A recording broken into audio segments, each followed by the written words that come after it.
Oh, but my favorite Clinton policy, oh, my favorite.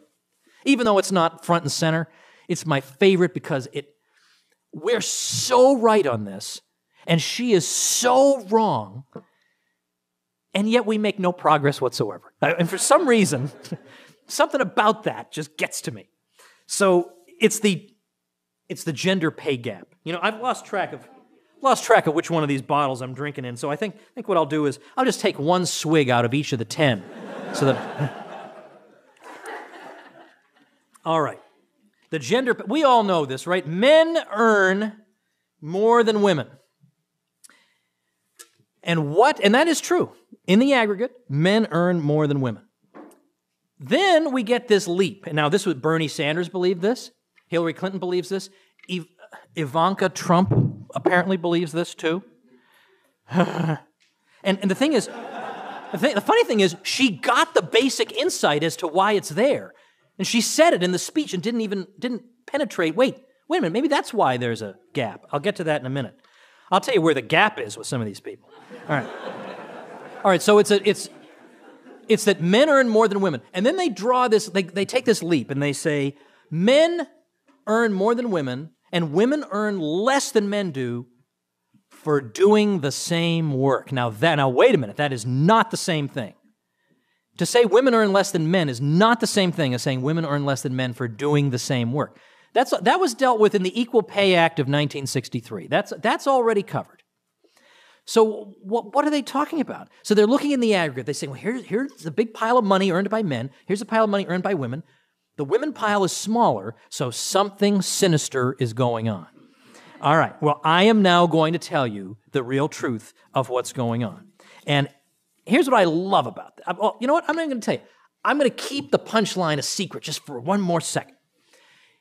Here's a fact about the gender pay gap that's going to lead into my punchline. It turns out that these jerks who promote this thing are not even bothering to measure the simple issue of number of hours worked by men and women.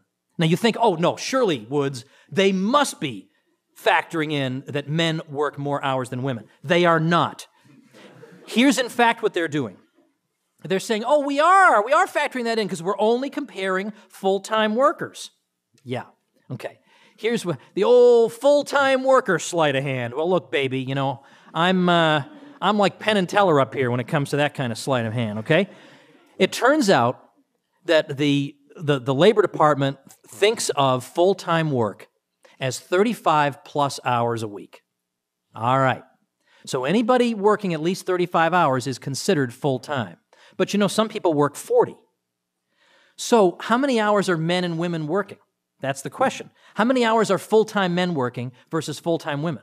Because as long as they're 35 and over, it's considered full-time. Well, it turns out 12% of women are working just between 35 and 39 hours. Only 5% of men work so few hours.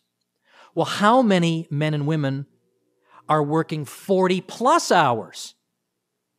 26% of men work 40-plus hours. 14% of women work 40-plus hours. Well, when you factor that in, the pay gap goes down from 23 cents on the dollar to 12, with just that one adjustment for honesty. Now, the punchline. Guess which prominent institution in American society also has a 12 percentage point wage gap? The Obama White House. Oh, how about that? So they asked poor Jay Carney, Jay, you guys are going to go around persecuting, well, they probably didn't start it this way. That's how I would have started the question. You guys are going to go around persecuting private businesses for having a 12% pay gap, and you guys have a 12% pay gap between men and women. How do you account for that? Answer? Well, you see, men and women have different jobs here in the White House. Do you think a private employer would be allowed to give that particular answer? But of course, that's the whole thing, right? So for instance, it's not enough to say, boy, you know, it seems like Asian PhDs earn more than black PhDs, so there must be a pro-Asian, anti-black bias. Well, how about asking, what are the PhDs in? If you are getting, now it turns out that more than half of black PhDs are in education. This is a very low-paying field. We all know that.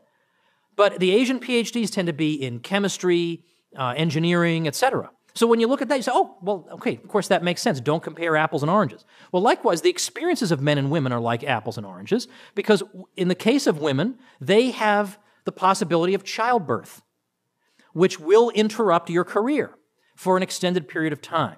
So there are some career choices that will be less appealing to women because it'll be harder to jump back in. If you're out of the workforce for 5 years, there are some fields where your knowledge will be, if not obsolete, then very, very much out of date.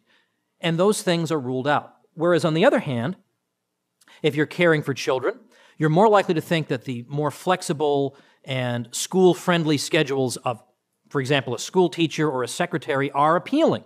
So it's not like women are drawn to these fields by some kind of a giant magnet. It's because they work with the life circumstances that they find themselves in. And so Ivanka Trump actually, she said that. She said, mothers have a particularly difficult time in this regard.